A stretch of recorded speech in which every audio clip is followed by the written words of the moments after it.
Karena dia bilang, kalau orang mati memang mati itu pasti, tapi kalau matinya karena dia nganggur, karena nggak punya dana jaminan sosial, maka menurut Keynes, negara bertanggung jawab. Awalnya sebetulnya terkait dengan orang tuh nggak boleh nganggur, intinya gitu loh Mas Awali.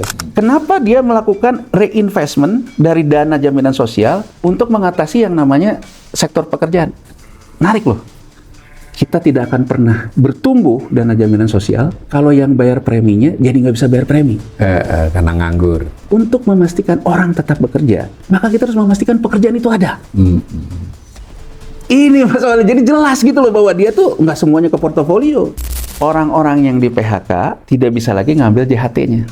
Kompensasinya dibuatlah yang namanya JKP. Iya, jaminan kehilangan pekerjaan. Kalau klaim yang di PHK-nya tambah banyak, ada risiko insolvensi nggak? Ada. Kalau sekarang ekonomi ini lagi baik, kita sebagai pemerintah, kita tabung dong. Nabungnya sama-sama sama pemberi kerja dan sebagainya. Kalau suatu saat ada apa-apa, ini harus memastikan bahwa mereka bisa menanggulangi sistem jaminan sosial, bisa menanggulangi pekerjaan. Kelolaannya jaminan sosial ini 75%-nya adalah di SBN, utang pemerintah. Di SBN, karena itu bisa jadi insolvensi. Itu yang akan bisa mengakibatkan krisis kan? Iya. Nah, cara mencegah krisisnya pakai undang-undang. Nah, ibaratnya Mas Awal, apa yang sekarang kita pertaruhkan? Kalau PHK ini reda, segala macam reda, ya ini nggak jadi masalah. Nggak jadi masalah. Tapi kalau terus nggak selesai, ini akan jadi sumber perkara.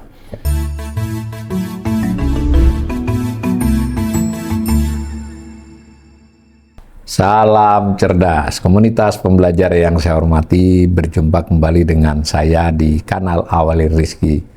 Kali ini saya kembali ditemani sahabat saya, Mas Yanuar Rizki. Assalamualaikum, Mas Yanuar. Waalaikumsalam warahmatullahi wabarakatuh. Kami seperti biasa mengangkat topik-topik yang mudah-mudahan memberikan dampak literasi kepada para pemirsa.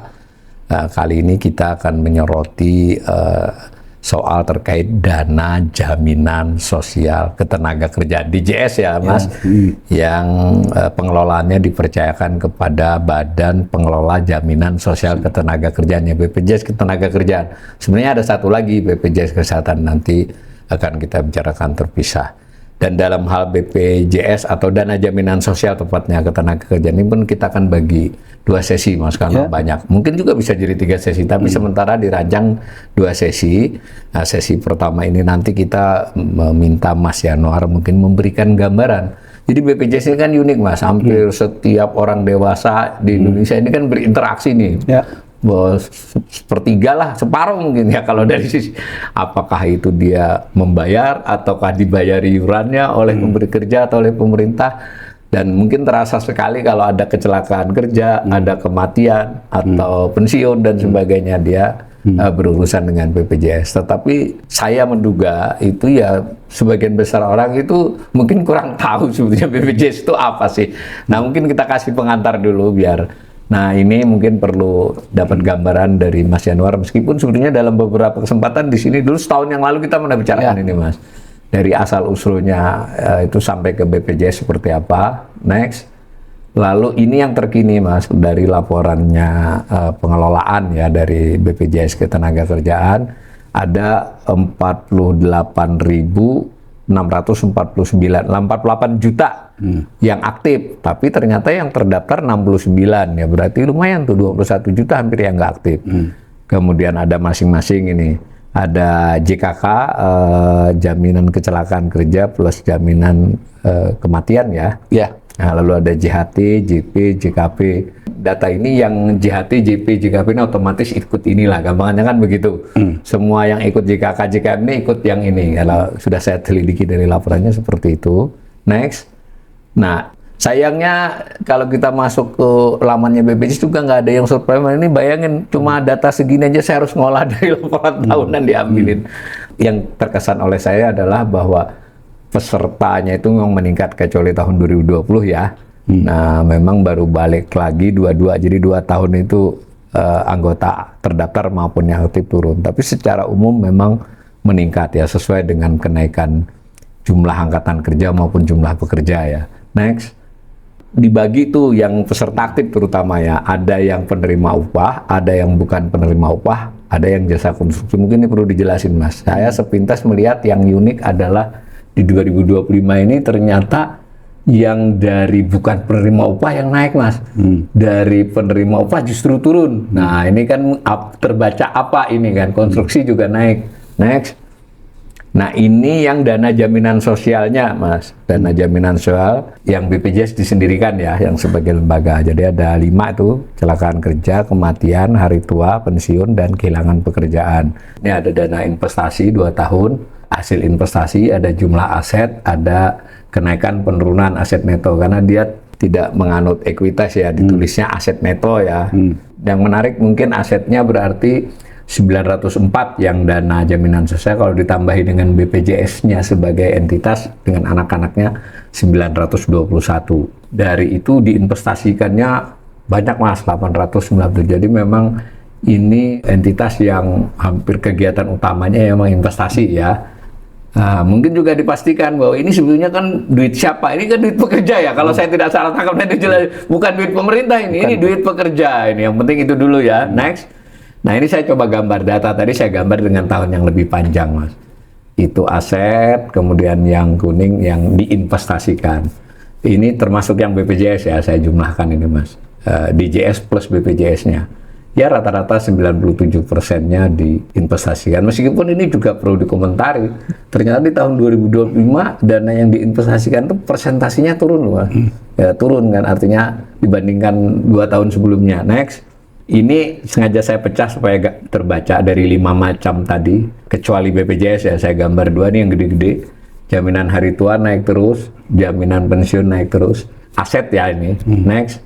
Nah, ini yang asetnya yang semua naik. Ini sih kelihatannya normally aja. Jadi 5 macam itu. Next. Kemudian yang diinvestasikan juga paralel. Ini saya sengaja masuk 5-5-nya. Nah, yang penting pertama diberikan dulu aspek historis, Mas. BPJS itu asal-usulnya seperti apa sih? Baik, Mas Walil. Jadi pertama, BPJS ini dibentuk memang tahun 1977. Ya. Ya, jadi Perum Aztek itu. Dan kemudian di tahun 1995 menjadi PT Jam Sostek, jadi Persero. Jadi tadinya Perum. Jadi kalau kita lihat dalam Undang-Undang BUMN gitu ya, kita membedakan antara Perum dan Persero. Kalau Perum itu sebetulnya Badan Layanan Umum. Jadi kurang lebih menjalankan fungsi fiskal pemerintah, tapi korporasi. Tapi kalau PT, dia menjalankan fungsi korporasi, meskipun dia menangani urusan-urusan fiskal pemerintah. Jadi kalau Perum itu boleh dibilang sebetulnya mengandalkan apa yang menjadi alokasi fiskal. Nah, ini penting nih. Jadi sebetulnya dari sejak awal 1977 sampai nanti dialihkan menjadi BPJS Ketenagakerjaan, sebetulnya dalam neraca di BPJS itu dari mulai Perum Aztek, PT Jam Sostek Persero, itu ada yang namanya modal pemerintah. Ada juga yang terkait dengan dana premi yang dibayarkan oleh pemerintah. Ada juga yang dibayarkan oleh pemberi kerja dan orang yang bekerja.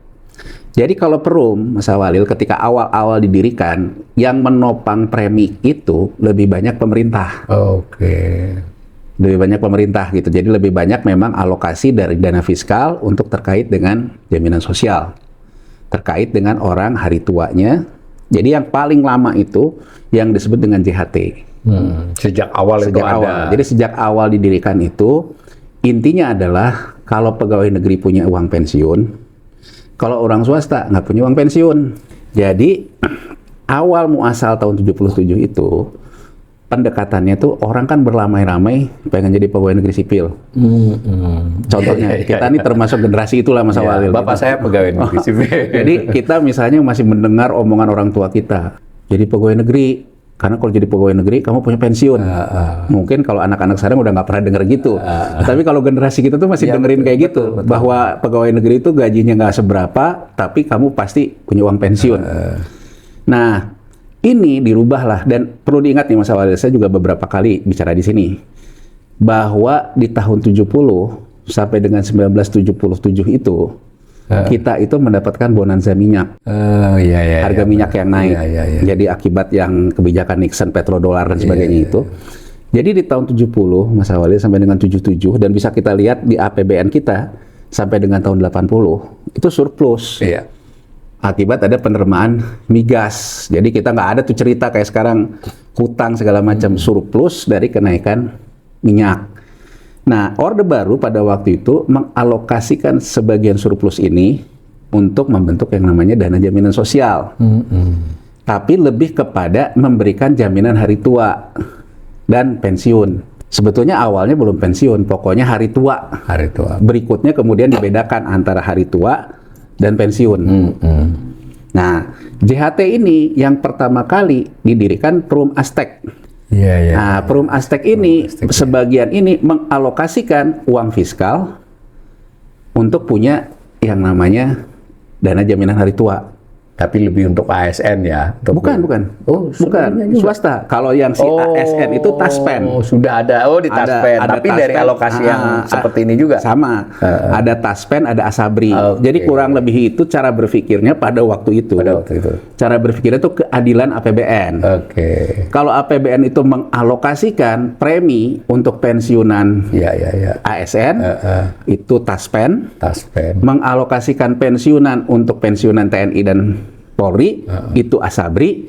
Terus masa orang yang swasta nggak dikasih, dialokasikan juga, dibentuklah Perum Aztec. Itu asal-usulnya. Jadi intinya pemerintah pada waktu itu memanfaatkan surplus bonanza minyak itu juga dengan memberikan keadilan untuk orang yang di swasta pun mendapatkan. Kan gini loh Mas Walil.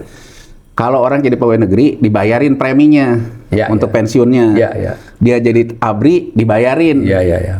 Ya kan? Nah, masa yang swasta nggak dapat?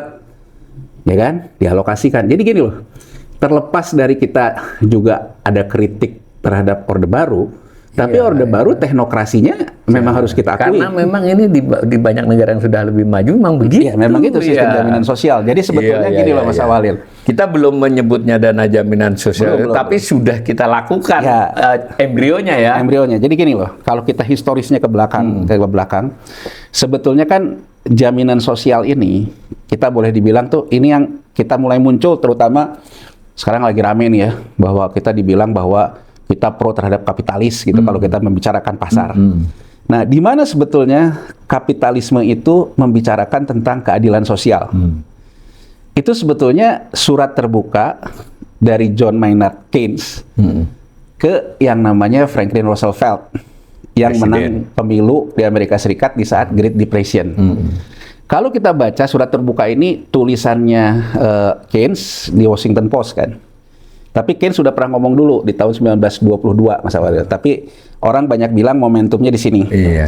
Jadi Keynes bilang dalam surat terbuka ke Roosevelt itu bahwa sebetulnya ketika seseorang, kan gini, yang paling terkenal itu in the long run we all dead kata kata si Keynes. Jadi dalam jangka panjang kita mati kata dia. Sama kayak Ustadz kan, bahwa yang pasti itu mati. Tapi dalam tulisan terbuka itu, dalam kolomnya itu, Keynes bilang ke Roosevelt, negara itu harus tanggung jawab. Orang mati pasti, tapi orang tidak boleh mati dalam kondisi menganggur dan dalam kondisi kelaparan kata dia. Jadi dia bilang, kalau pasar itu ada distorsi, mengakibatkan ketimpangan, maka negara mesti memastikan orang yang menjadi korban pasar, itu harus negara tanggulangi gitu.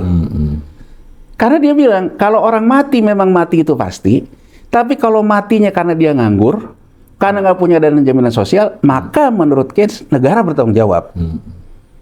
Nah, ini kan diratifikasi nih oleh Roosevelt. Tapi kan pada waktu itu Amerika Serikat dalam kondisi krisis. Makanya gini loh Mas Awal, sekedar memberikan perspektif ya. Kenapa Obama waktu tahun 2008 dianggap mengulangi narasi Roosevelt walaupun mereka satu partai? Karena sama-sama mengkritik konsepnya pasar yang mengakibatkan sektor realnya terganggu. Kalau Obama kan di tahun 2008 dia bilang from Wall Street to Main Street. Jadi dari Wall Street ke sektor real. Gitu kan? Tapi konsepnya sama. Makanya Obama juga kan ada Obamacare itu, memperluas jaminan sosial yang ditelurkan oleh Roosevelt dengan Obamacare, ditambahin kesehatan. Tapi awalnya sebetulnya terkait dengan orang tuh nggak boleh nganggur, intinya gitu loh Mas Awal. Nah, pada waktu itulah sebetulnya Amerika Serikat punya yang namanya dana pengangguran. Jadi ini historisnya dulu nih. Historisnya itu sebetulnya Kalau sekarang banyak teman-teman mengatakan, oh ini kan sistem pasar, saya ingin mengatakan sistem pasar sekalipun nggak benar-benar. Oh iya, nggak dilepas begitu saja. Kan gini loh, negara tetap bertanggung jawab. Kita makanya dudukkan dulu dalam debat mazhab dulu deh, jangan macam-macam dulu gitu loh. Jadi jangan soal anti asing segala macam. Nah, intinya pada waktu itu dibangunlah sistem dana pengangguran ini. Cuman kan Amerika negara federal, Mas Walil. Jadi kan artinya ada yang ditanggung oleh pemerintah federal, ada yang ditanggung oleh negara bagian. Yang ditanggung oleh mereka adalah sebetulnya kalau orang itu menganggur dalam jangka waktu tertentu, maka dia boleh mendapatkan dana pengangguran. Konsep dari Keynes yang diratifikasi oleh Roosevelt ini, konsepnya tuh retax, Pak Awalil. Jadi konsep itu gini, orang kalau dia lagi punya pekerjaan, kalau dia lagi makmur, dia pasti bayar pajak. Tapi kalau misalnya orang itu kemudian bangkrut, tidak punya pekerjaan, dan tidak bisa bayar pajak, menurut Roosevelt mengamini apa yang ditulis oleh Keynes, negara bersalah dong. Masa hanya cinta kepada warganya ketika warganya bayar pajak. Ketika warganya tidak bisa bayar pajak, Anda tidak cinta. Jadi konsepnya nih ya, tidak persis sama, tapi nanti kalau teman-teman juga mau lihat, sebetulnya begitulah inti perdebatannya pada waktu itu. Jadi konsepnya itu retax. Malah yang bayar pajak pemerintah ya. Jadi artinya gini, pemerintah kan pernah menerima pajak nih dari seseorang nih. Tapi begitu orang ini kemudian tidak bisa bayar pajak, maka pemerintah harus mengembalikan dong uang pajaknya. Mengembalikan sebagian. Jadi pendekatan preminya itu alokasi dari pajak yang dikumpulkan pemerintah, Mas Walil. Ini konsepnya dulu nih. Jadi preminya itu uang fiskal. Uang fiskalnya dari mana? Dari pajak yang dikumpulkan oleh pemerintah. Makanya di Amerika Serikat, Mas Walil, ketika seseorang itu mengklaim dana pengangguran, ngambilnya tuh ke kantor pajak. Gitu loh, Mas Walil, ngambil itu ke kantor pajak. Ini kita bicara konsep Roosevelt ya, sebelum diperbaharui oleh Obama dengan Obamacare itu. Jadi orang kalau lagi dia menganggur ada kriterianya, Mas Walil. Ya, tentu ada kriterianya. Ada kriterianya itu yang kalau kita selalu bilang kalau dalam The Fed itu disebut dengan seasonal worker itu. Pekerja musiman. Nah, makanya si The Fed itu punya angka unemployment kan, yang menjadi dasar dia untuk kebijakan suku bunga dan sebagainya. Itu yang seasonal worker ini. Jadi di Amerika Serikat sejak dimulai di era Roosevelt itu, Mas Walil, kalau dana pengangguran naik, pasti fiskal pemerintah defisit. Karena yang namanya pemerintah bayarin dana pengangguran. Bukannya dapat, malah bayar. Bayar. Karena dia konsep retax itu, padahal pajak yang selama ini dikumpulkan itu mungkin udah dipakai segala macam kan. Tapi karena konsep inilah, dia kemudian menggunakan retax. Nah sebenarnya ini kan yang orang banyak ngomong neolib. Kebijakan Roosevelt ini dikritik habis di tahun 71 sama Milton Friedman. Menurut Milton Friedman, Amerika Serikat itu menjadi tidak lincah karena terjebak oleh kebijakan ini. Makanya saya bahas di sini kan, kemudian Presiden Nixon merubah beberapa amandemen undang-undang yang dikeluarkan oleh Roosevelt. Tapi tidak ini, Mas Walid. Yang itu bertahan. Yang itu bertahan. Yang dirubah itu tentang metodenya. Terutama terkait dengan surat utang. Kan gini loh, setelah menerapkan 1934 itu, Amerika Serikat itu cadangan devisa The Fed seperti kita bahas, makin banyak hutang. Diprotes lah waktu itu perang dagangnya sama Jepang. Ini Amerika Serikat ini gimana? Masa money circulation-nya lebih banyak lawannya hutang bukan emas.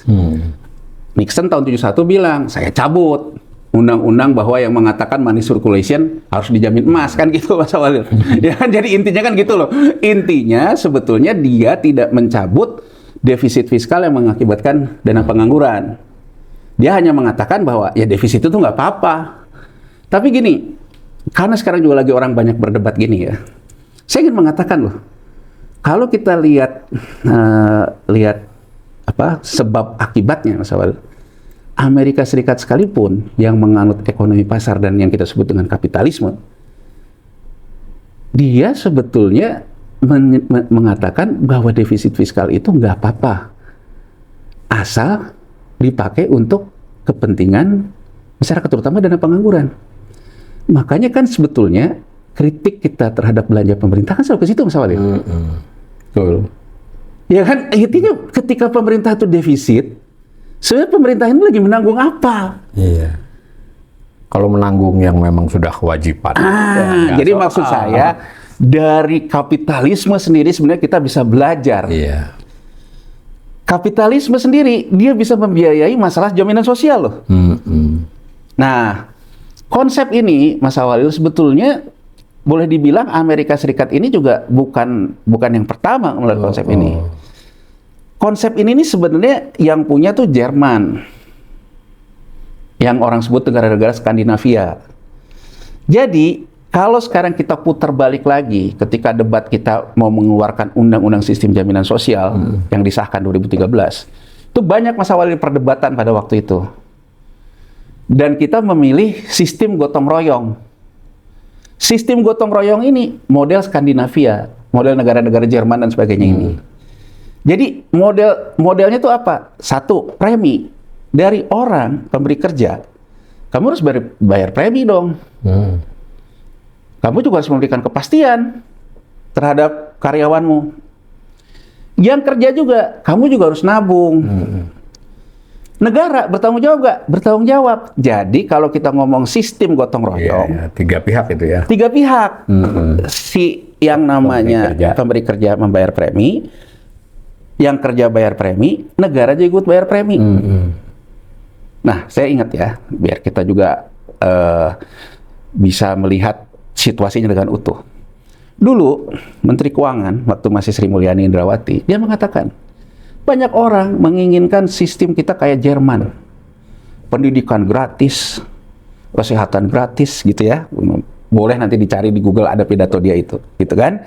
Nah, dia bilang, mau kayak Jerman, kata Menteri Keuangan. Kayak Jerman itu, pajaknya tinggi loh. Waktu menyimak itu dia, betul Mas Awalil. Jerman itu pajaknya 45%, tapi dari 45% itu ada premi loh. Jadi sebetulnya kalau sekarang kita membicarakan bahwa negara ini jebol, mungkin nggak BPJS Ketenagakerjaan nih, yang BPJS Kesehatan. Kalau di Jerman, ketika saya memungut pajak, dari pajak itu memang ada yang di-retax juga.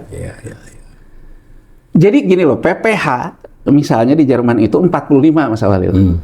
Tapi yang betul-betul masuk untuk pembiayaan defisit, untuk pembiayaan pemerintah, itu hanya 30%. 15%-nya dimasukin ke DJS sebagai bagian premi pemerintah. Ini yang disebut dengan gotong royong Mas Awalil, tapi cara nariknya lewat pajak. Nah, dulu perdebatannya, karena pemerintah itu ikut bayar premi dalam sistem gotong royong, maka pemerintah pun punya hak suara, hak menentukan di Dewan Jaminan Sosial. Bukan karena dia negara Mas Awalil, karena dia ikut bayar premi. Keterwakilan juga dari pemberi kerja. Kenapa dia harus ada di situ? Karena dia juga bayar premi. Pekerja kenapa harus ada di situ? Karena bayar premi. Makanya Mas Awalil, kalau kita lihat ya di negara-negara Skandinavia ini udah kayak mini pemilu loh Mas Awalil. Misalnya untuk di Dewan Jaminan Sosial, misalnya siapa yang mewakili buruh, itu ada pemilihannya di kelompok buruh. Kan kalau kita kan ya yang penting ketua konfederasi apa, nanti mencalonkan siapa gitu ya. Nah, kalau di sistem-sistem negara Skandinavia ini sebetulnya ini yang disebut dengan sosdem itu Mas Awalil, sosial demokrasi itu loh. Itu konsepnya nih. Jadi ada dua model nih. Kalau di Amerika Serikat retax, kalau ini gotong royong. Kita memilih yang ini nih Mas Awalil. Memilih yang gotong royong. Kenapa kita memilih yang gotong royong? Ya. Dulu ketika ditetapkan Perum Aztec, pertama alokasi fiskal pemerintah dulu.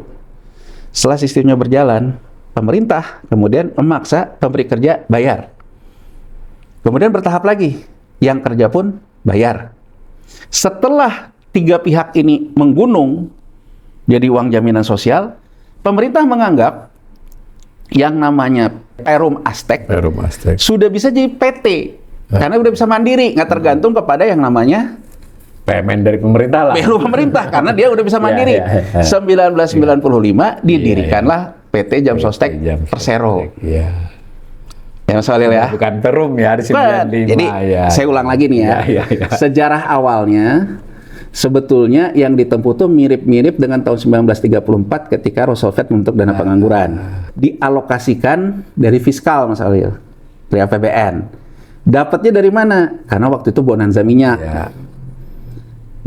Dalam perjalanannya, setelah institusi Perum Azteknya berdiri, pemerintah bilang, pengusaha mulai bayar dong preminya. Bayar. Pekerja mulai bayar. Nah, setelah uang premi ini semakin besar, Mas Walil, di 1995 pemerintah memutuskan, berarti ini sudah tidak terlampau lagi membutuhkan dari pemerintah kan? Secara langsung. Jadilah PT. Problemnya, apakah pemerintah konsisten mensetorkan terus uang fiskal dalam membayar preminya? Tidak. Berbeda dengan sistem yang ada di negara-negara Skandinavia. Tapi kita nggak bisa pungkiri, awalnya modal dasar dan sebagainya itu uang pemerintah, uang negara. Makanya kan di podcast kita sebelumnya saya selalu konsisten ini juga dalam melihat Danantara kan, Mas Walil gitu loh, karena awal asal muasalnya memang ada uang pemerintah dialokasikan dari APBN. Meskipun ketika jam sostek pemerintah itu sebetulnya sudah tidak store lagi, yang store itu tinggal pengusaha sama para pekerja. Tapi kan dana awalnya punya pemerintah kan, Mas Walil. Modal PT Jam Sostek itu punya pemerintah menjadikan dia BUMN. Kalau si PT Jam Sostek asuransinya juga untung, pemerintah ngambil dividen. Nah, reformasi kan kita, Mas Walil. Nah, saya ingin memberikan gambaran. Jam Sostek, bahkan ketika namanya PT Aztek pun di zaman Orde Baru, ini 11-12 dengan Pertamina. Mas Walil, ya kalau saya diklaim bahwa di era itu saya udah tahu, ya enggak lah. Saya juga dari belajar baca di Google, baca di apa yang terjadi itu kan sebetulnya di 85 itu kebijakan fiskal yang dari bonanza minyak itu menghasilkan 2 korupsi besar terkait dengan korupsi Aztek dan korupsi Pertamina. Ya, dulu rame ya. Rame. Cuman kan penanganan waktu itu kan dihajar sama Pangkop Kamtip aja kan. Jadi ajar gitu kan, kemudian ditertibkan. Jadi saya ingin menggambarkan di 85 itu juga ada kasus besar tentang PT Aztek. Nah, mungkin kalau orang masih ingat ada orang yang namanya Abdul Latif. Abdul Latif itu kan terkenal ketika dia membenahi PT Aztek itu, Mas Walil. Makanya kan saya selalu bilang kan, bahwa kalau kita bicara tentang ekonomi kelembagaan, tahun 85 ini ada Prof. Sumitro itu, yang mengkritik kebijakan-kebijakan Soeharto itu, ditangani oleh kelembagaan yang korup, maka menurut dia bocor kan gitu. Terkenal dulu, bocor kan? 30%. Dengan ICOR, dengan segala macam. Kan sebetulnya di 85 ini, 2 peristiwanya. Di Pertamina dan di Aztek. Kemudian muncullah orang yang namanya Abdul Latif itu kan. Jadi kan kalau kita bilang Aztek, menjadi, kan dulu ada Menteri Tenaga Kerja, kemudian kan Sudomo yang Pangkop Kamtipnya pun menjadi Menteri Tenaga Kerja, masalahnya. Jadi sebetulnya ya saya dari cerita remeh-temeh ini saya ingin menggambarkan Menteri Basah waktu itu. Saya ingin menggambarkan bahwa Orde Baru sejelek-jeleknya dia tuh punya concern untuk membenahi yang namanya tata kelola terkait dengan dana jaminan sosial kan. Ya kan, dulu kan semua orang yang korupsi digebuknya sama Pangkop Kamtip, yang namanya Sudomo. Begitu Azteknya masalah, Sudomonya dijadiin Menteri Tenaga Kerja kan. Kemudian muncul lagi Abdul Latif dan sebagainya, orang sektor profesional. Orang profesional. Saya ingin menggambarkan bahwa terlepas minusnya Orde Baru, tapi begitu ketahuan ada masalah, dia juga melakukan upaya pembenahan loh. Ya kan, jadi merespon lah, nggak terus nggak terus denial terus berdebat nggak perlu gitu loh, berdebat tentang kamu pro asing ya, kamu kan nggak gitu, dia benahi juga, ya kan. Itu poin loh yang harus kita bicarakan, terlepas dari Orde Baru juga bermasalah. Tapi kan kita lihat nih, ketika dia bermasalah, dia juga menunjuk Menteri Tenaga Kerja yang dianggap oleh dia bisa menertibkan Aztek kan. Ya Pangkop Kamtipnya itu yang jadi Menteri Tenaga Kerja kan gitu loh. Itu kan sejarah kita ya, walaupun terus apa ya macam-macam lah pada waktu itu. Nah, itu gambarannya. Nah, dibenahi nih Mas Walil. Pembenahan ini kemudian melahirkan PT Jam Sostek. Reformasi kemudian seperti sekarang orang selalu bilang, nih saya Mas Walil gitu ya, dimana saya sebetulnya banyak pertama kali berinteraksi dengan yang namanya Jam Sostek. Saya itu kan tahun 97 saya di Bursa Efek Jakarta. Saya ngurusin pemeriksaan transaksi bursa. pertama kali krisis moneter di 98, muncul yang namanya kasus margin trading, purchase di Wall Street tahun 29. Ini juga sekaligus nih banyak orang komen kalau ini antek asing segala macam. Saya hanya ingin memberikan gambaran gitu ya, asing itu apa dan apa yang terjadi. Soros itu apa yang terjadi. Nah dulu Mas Awalil, saya itu pertama kali karena krisis banyak kasus margin call, namanya margin trading. Ini purchase dengan kejatuhan Wall Street tahun 1929. Dalam saya menangani ini, ketika saya meriksa, banyak uang jam sostek. Beli, pegang saham-saham itu. Jadi saya bicara dulu nih. Iya. Ketika saya lihat, ini jam sostek ini uangnya kok spesialis rugi ya? Investasi misalnya si ini masuk. Jadi kalau saya juga pernah bicara Korea Selatan, ya karena dari sini saya tahu gitu, kenapa Korea Selatan itu bisa terjadi krisis juga 97, memang boomnya di soal dana-dana jaminan sosial ini. Kalau kita kan agak tertutupi karena kasus besarnya kredit macet konglomerat. Iya. Tapi di sini sebenarnya ada masalah loh Mas Awalil. Oke. Nah jadi saya ngelihat, lawannya siapa? Jam sostek. Lawannya siapa? Jam sostek. Oh saya bilang, dana murah bener ya? Seenak-enaknya pemerintah aja. Kalau perlu stabilisasi pasar, jam sostek gitu.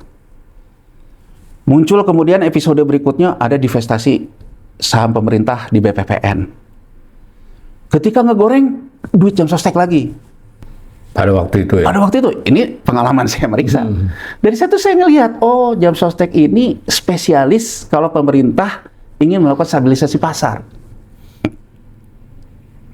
Ya Mas Awalil ya, saya kemudian mempelajari, ini kalau di negara lain kayak gimana? Nggak salah ternyata Mas Awalil. Di negara lain, lazim. Ya? Tapi persoalannya, di negara lain ada tata kelolanya. Ada aturan. Ada aturannya. Di sinilah saya kemudian mengenal yang namanya ngegoreng saham itu nggak mungkin dinolin, karena itu bagian dari likuiditas. Ya. Likuiditas diperlukan juga oleh pengelola dana jaminan sosial, asuransi dan sebagainya. Ya. Distrukturkanlah nih di negara-negara maju bahwa mereka ini membentuklah yang namanya dealer system. Dealer system apa spesialis rugi? Enggak, ada tata kelolanya Mas Awalil. Jadi kalau sekarang tuh orang bicara tentang demutualisasi bursa, ini sepaket sama sini nih. Sepaket antara pembenahan uang jaminan sosial di pasar dengan struktur pasarnya harus dirubah. Itulah cerita demutualisasi Mas Awalil. Jadi saya sekalian juga nih meliterasi kalau sekarang orang bingung tentang demutualisasi. Demutualisasi itu bagian dari skemanya LOI IMF. LOI IMF itu tidak hanya bicara independensi BI Mas Awalil, tapi juga melepaskan BLU, uang fiskal yang dibebani untuk urusan-urusan BLU. Itulah cerita kita Perum Bulog udah nggak ada lagi, jadi PT Bulog. Urusan-urusan dana jaminan sosial. Nah, disinilah sebetulnya di oleh IMF itu muncul bahwa yang namanya sistem jaminan sosial kita harus dirubah ke model dana jaminan sosial. Public Trust Fund namanya. Bukan government fund.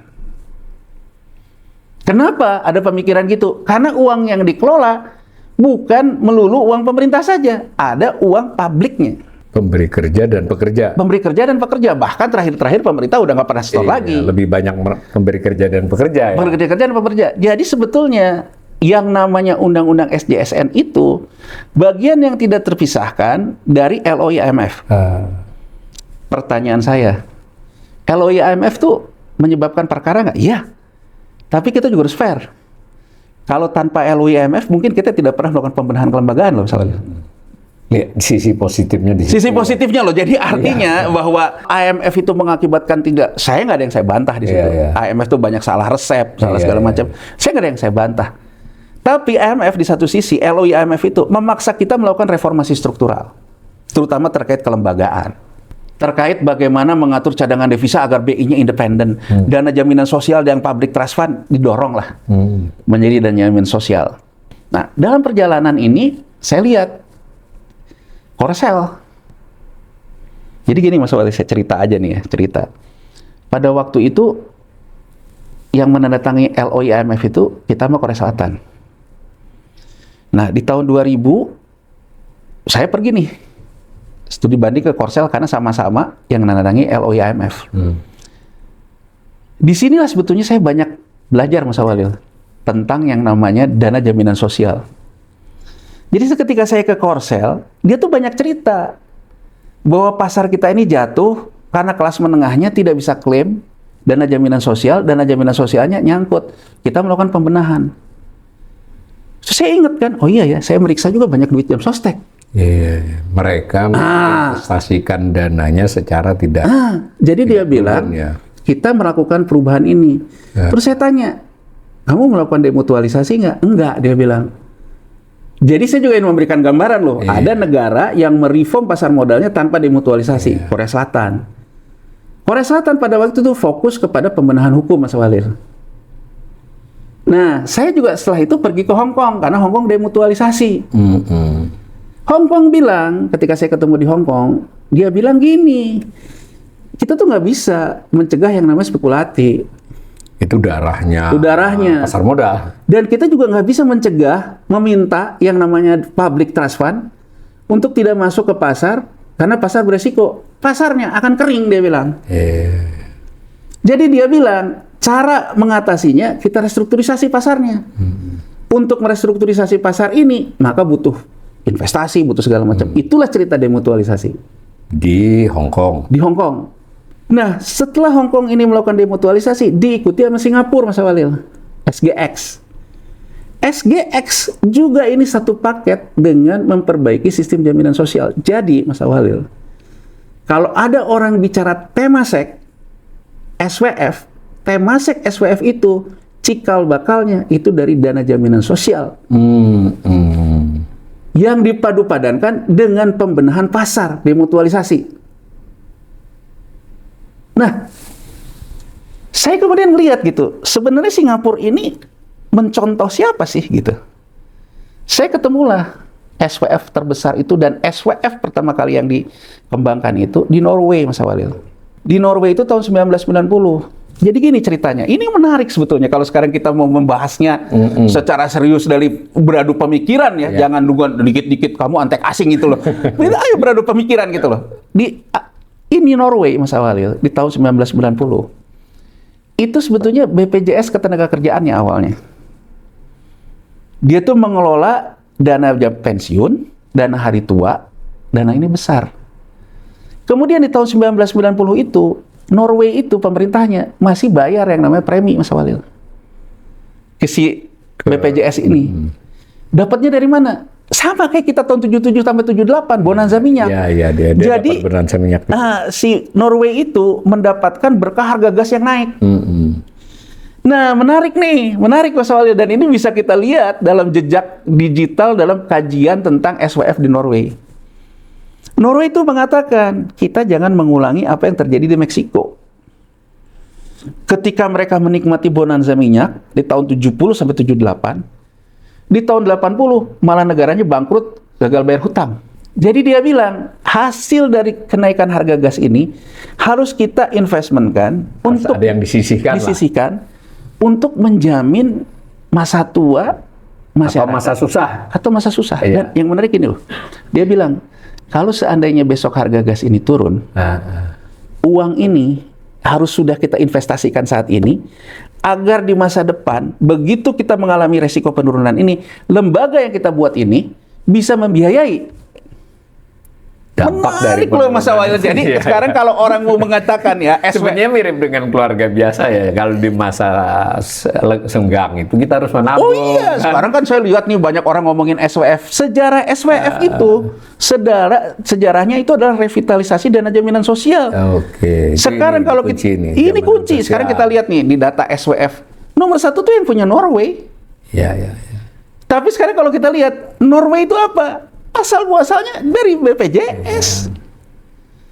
Nah, ini menarik Mas Walil. Saya membaca ya di Norway itu, apa key performance indikatornya tentang dana jaminan sosial itu benar, sama. Agar lembaga ini lincah, jangan kebanyakan cawe-cawe dicampur oleh pemerintah. Otonom lah. Ya, otonom. Independen. Tapi mereka memberikan target. Kalau negara ini susah, kamu harus bisa membayar yang namanya jaminan sosial. Iya.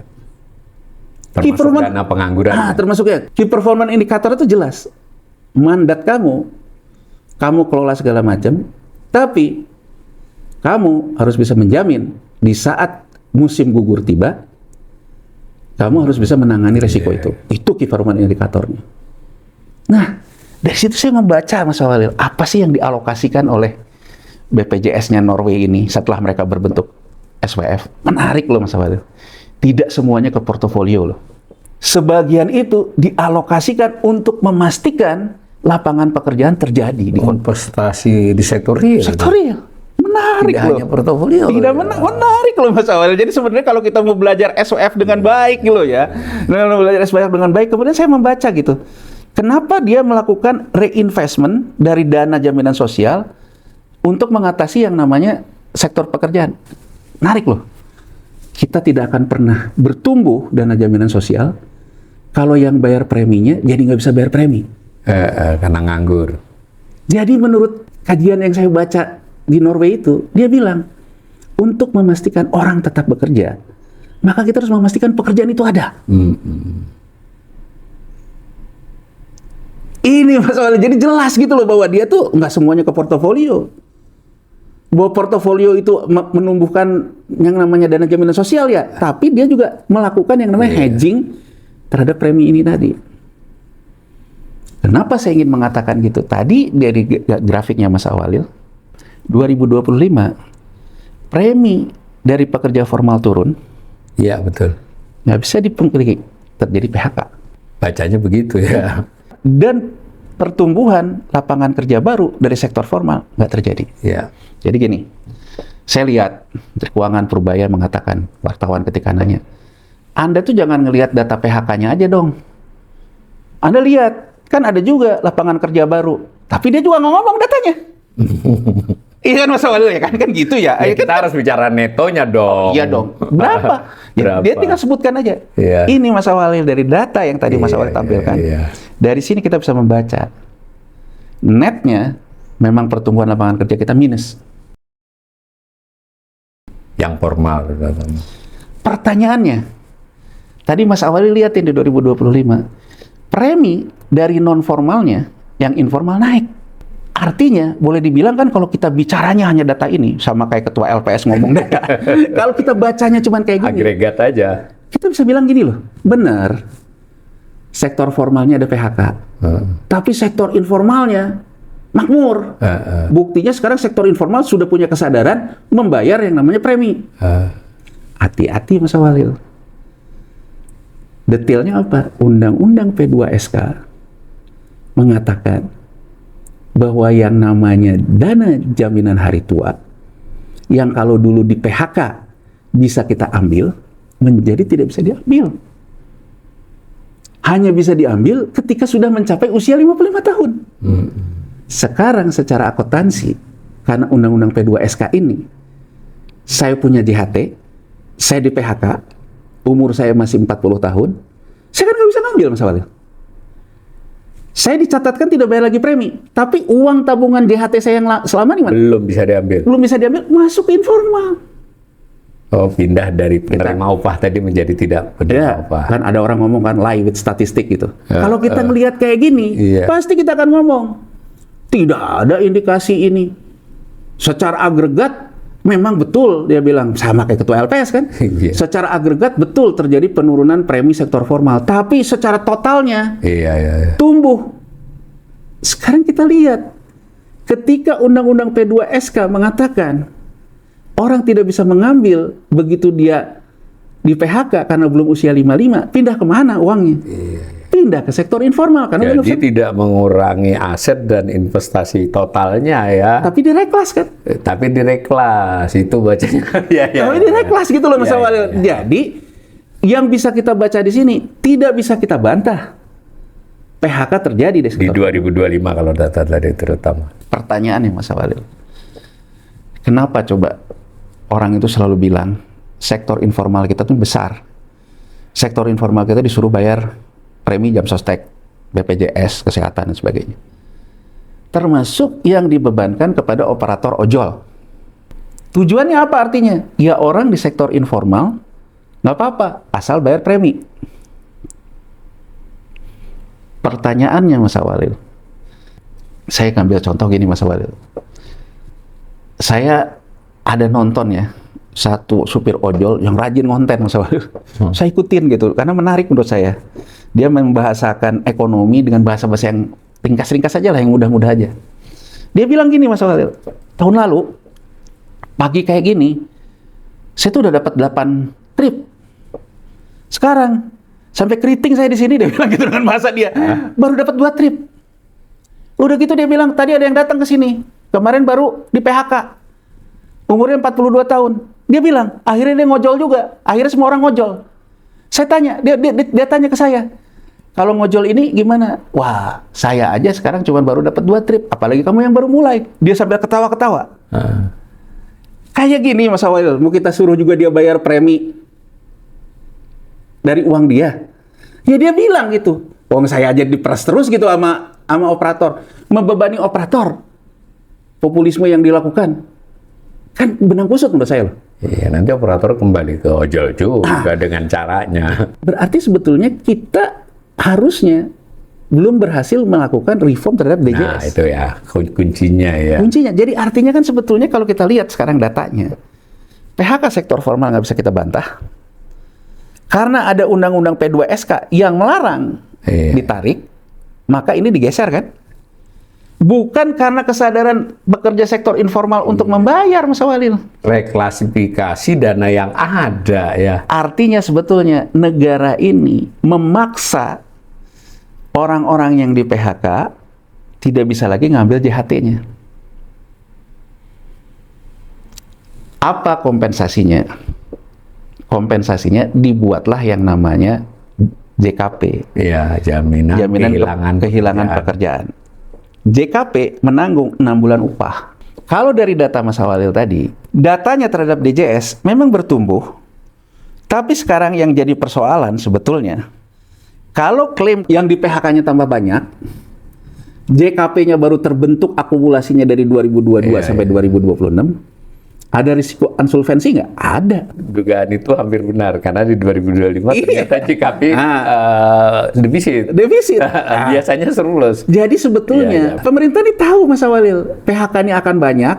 Kalau PHK banyak, JHT sebagai penopang utama dari DJS pasti akan defisit. Itu asal-usulnya kalau saya baca di laporannya itu memang ketika COVID ya, makanya 21 disiapin berlaku mulai 22. Iya. Itu ya. Jadi sebetulnya Mas Walil ya, saya kenapa selalu mengatakan kita nih hati-hati loh terhadap Korsel.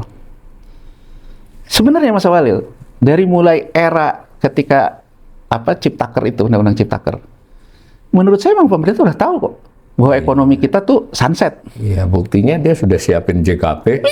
Satu itu, kedua ngeluarin undang-undang P2SK yang melarang JHT diambil. Iya. Kita bayangin nggak kalau misalnya kejadian kayak di Korsel, orang di PHK nih, ngambil JKP, 6 bulan tetap nggak kerja, nggak ada pendapatan.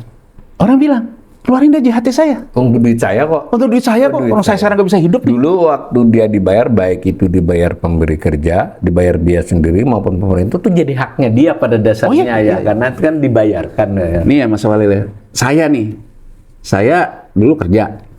Saya punya JHT. Saya keluar dari BEJ. Ya, keluar dari BEJ.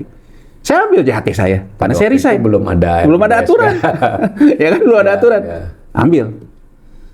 Kemudian saya sempat ke BUMN. Saya jadi punya JHT lagi.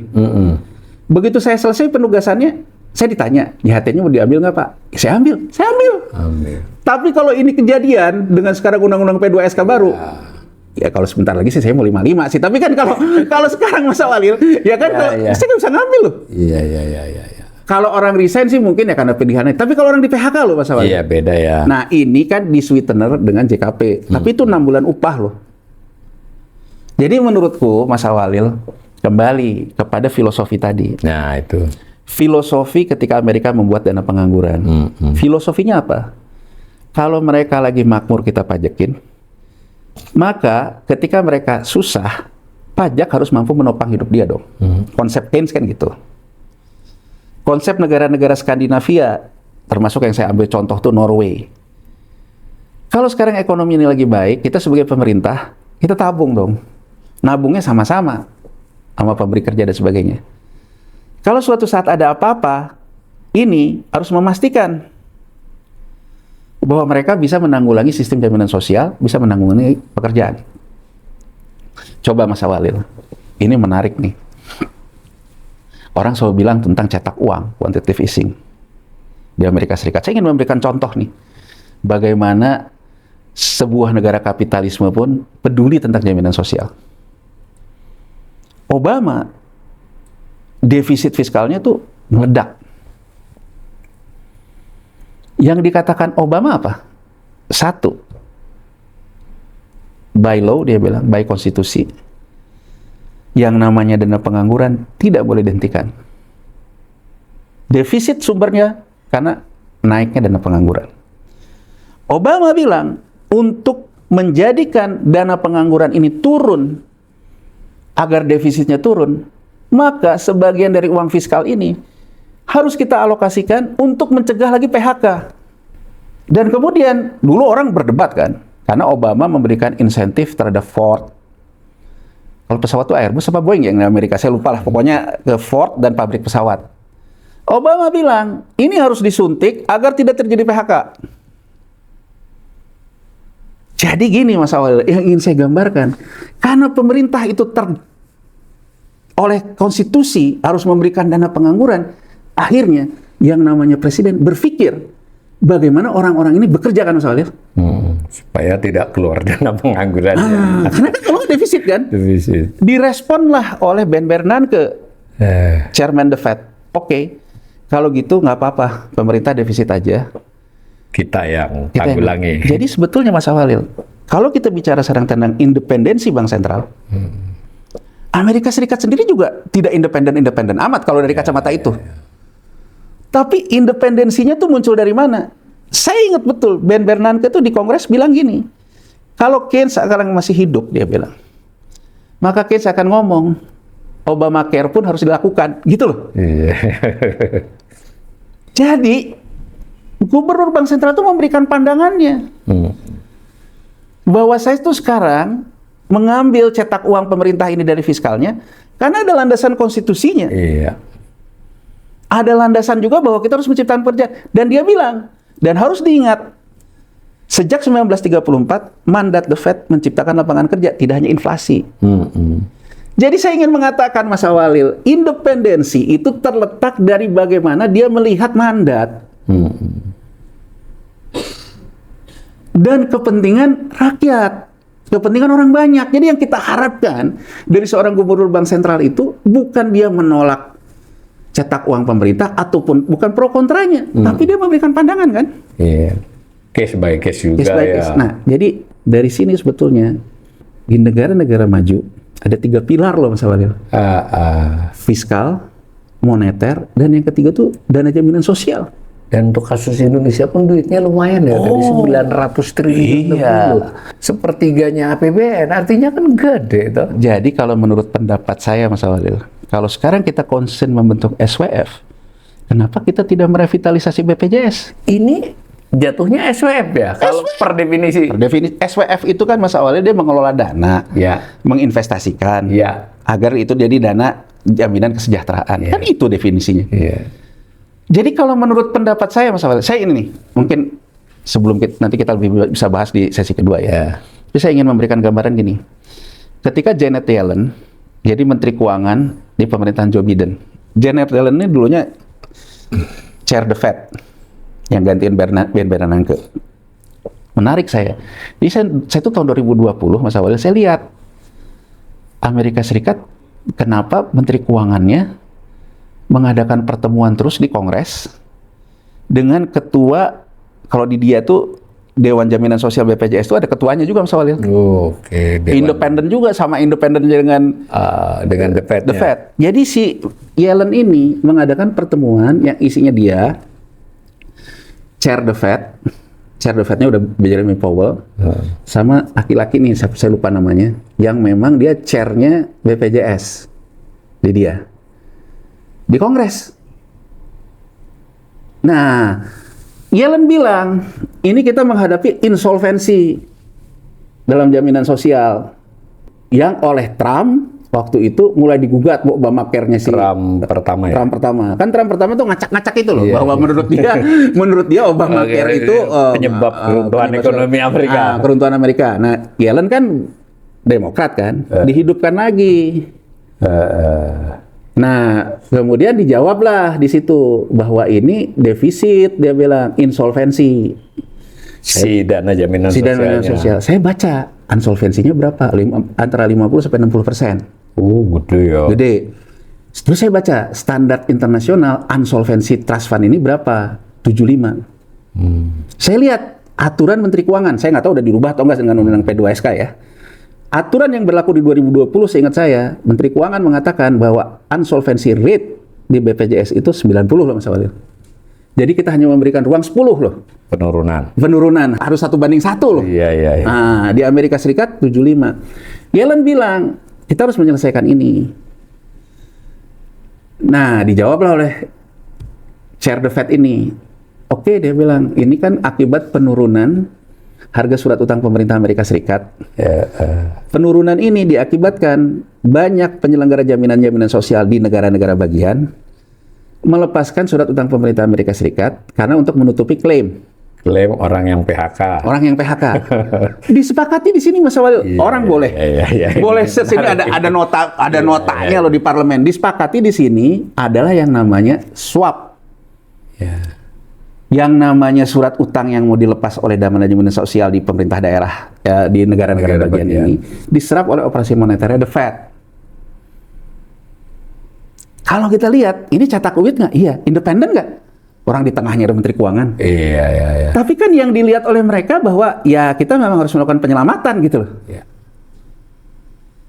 Nah, sebenarnya Mas Walil, dengan konteks yang sama, Menteri Keuangan kita pada waktu itu, dia menyadari ini akan terjadi juga di kita. Insolvensinya itu akan naik. Dan kalau insolvensinya naik, menghajar surat utang pemerintah. Akan jatuh. Jadi sebetulnya lesson learned kenapa ada Undang-Undang P2SK menurut pemahaman saya. Karena pada waktu itu Menteri Keuangan Sri Mulyani Indrawati melihat kejadian di Kongres 2020.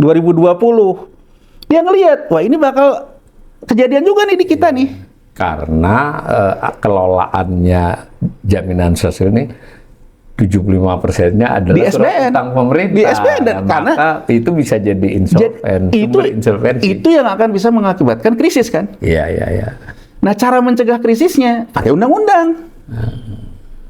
Nggak bisa diambil. Nah, ibaratnya Mas Walil, apa yang sekarang kita pertaruhkan? Kalau PHK ini reda, segala macam reda, ya ini nggak jadi masalah. Nggak jadi masalah. Tapi kalau terus nggak selesai, ini akan jadi sumber perkara.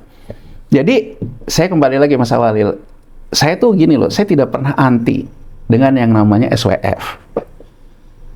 Tapi sepanjang yang saya tahu, SWF itu nggak abal-abal gitu loh Mas Walil. Mandatnya jelas, tujuannya jelas, tata kelolanya jelas, gitu ya kurang lebih ya. Bedakan antara kita mau menyehatkan BUMN dengan SWF itu harus dibedakan. Nah ini itu dari awal kekacauannya di situ ya dijadikan. Contohnya Cina Mas Walil. Saya sebelum kita nanti di sesi kedua ya, karena kita helikopter view aja. Cina nih Mas Walil. Cina di tahun 2002 itu membentuk yang namanya kayak kita badan BUMN. Tugasnya merestrukturisasi BUMN. Ini badan nih Mas Walil, setelah dia mengholdingkan, ya kalau kita dan antara aset manajemen lah. Di tahun 2008, dividen itu udah banyak Mas Walil. Dan kemudian Bank Sentral Cina juga di 2008 itu karena Amerika terjebak sendiri sama permainannya, laba moneternya naik. Dibentuklah di 2008 itu SWF Mas Walil. SWF ini dana awalnya dari mana? Dari dividen si badan BUMN yang dia bentuk, dari laba moneter. Surplus moneter tadi ya. Surplus moneter. Saya ingin menggambarkan Cina sekalipun tidak mencampur adukkan urusan pemenahan BUMN dengan SWF itu sendiri. Jadi mohon maaf gitu, kalau sekarang kita ingin berdebat tentang sosialisme, menurut saya kalau betul sosialisme pasti yang pertama kali digarap dana jaminan sosial. Yang ada kata-kata sosial kan dana jaminan sosial. Dan dana jaminan sosial sudah jelas adalah SWF ya. SWF udah jelas. Dan SWF itu mesti jelas mandatnya oleh negara tata kelola-nya juga ini dan transparan mestinya kan? Iya, kenapa coba Mas Walil tidak memilih BPJS-nya direstrukturisasi, direform, Iya. agar jadi SWF, BUMN biar ngurusin dulu BUMN, agar nanti ikut nyumbang deh ke sini deh. Iya. Coba. Atau BUMN-nya dibagi dua, yang untuk dibenahi sendiri, yang sudah bisa jadikan SPF, sumber SPF sendiri. Iya, jadi Mas Walil, kita belum cerita tentang, ya mungkin nanti di sesi Iya, kedua iya. tentang bahwa bagaimana uang Iya. jam sostek kemudian banyak Iya, dipakai. nanti. banyak segala. Tapi prinsipnya kita mau saya garis bawahi nanti dikomentari lagi. Itu berarti dana jaminan sosial ini adalah topik yang sudah lama ya Oh, di, iya. di dunia. Artinya kita punya banyak contoh ya untuk melihat mana yang menjadi benchmark kita, atau kalau kita mau memodifikasi pun kita udah punya banyak contoh. Tapi kesamaannya di semua tempat ini bisa dikatakan kategorinya SPF ya. Iya, SWF. Dan dia sebagai SWF juga ada mandat negara lah, bukan pemerintah ya, melalui undang-undang atau selevel undang-undang, sehingga dia jelas tujuannya apa. Dan ada tadi malah kayak di Norwegia ada KPI-nya kan, seperti itu. Kalau begitu nyimpang sedikit, harusnya yang dibawa ke forum KSSK si BPJS dong. Iya. Kalau pakai konsepnya Mas. Saya senang Mas Walil nanya itu ya. Kalau dari sejauh saya melihat ya, ketika terjadi insolvensi di banyak dana jaminan sosial di Amerika Serikat, di negara-negara bagian, forum itu 3 pilar loh. Menteri Keuangan, Otoritas Fiskal, Chair the Fed, Otoritas Moneter, dan yang ketiga adalah Chair Jaminan Sosial kan. 3 pilar loh. Iya. Jadi kalau kita bicara KSSK dia, 3 orang ini kan, Iya. di parlemen kan, di parlemen disepakati kan. Artinya mereka juga mengungkapkan ke publik ya, kondisinya masing-masing, pertimbangannya masing-masing ya. Kalau misalnya nanti dari yang nonton ya, saya di Facebook saya pas 2020, yang pertemuan ini di Kongres, saya buat status Mas Walil. Di situ jelas yang tantangan Janet Yellen, Treasury Secretary, Menteri Keuangan, Jeremy Powell, Chair the Fed, satu lagi siapa yang laki-laki itu yang dia jaminan sosial, dan kemudian Ketua Kongres. Ya. Jadi itu Mas Walil. Jadi kalau menurut saya, kalau sekarang kita bicara KSSK dan sebagainya, sebetulnya yang harus berperan lebih banyak si jaminan sosial. Oke, kelihatannya dari perbincangan ini nggak cukup 2 sesi, ini bisa jadi 3 sesi, tapi sekurang-kurangnya di sesi pertama ini mudah-mudahan pemirsa sudah menangkap ya bahwa arti penting urgensinya soal dana jaminan sosial bagi suatu negara dan lebih khusus buat Indonesia. Apalagi Indonesia ini sudah sejarahnya sebenarnya sudah cukup panjang. Kita bisa belajar dari kesalahan atau positifnya di masa-masa lalu dan tantangan-tantangan yang dihadapi ini. Nanti kita akan lanjut dengan beberapa aspek teknisnya untuk di sesi-sesi berikutnya. Terima kasih. Sama-sama sekali.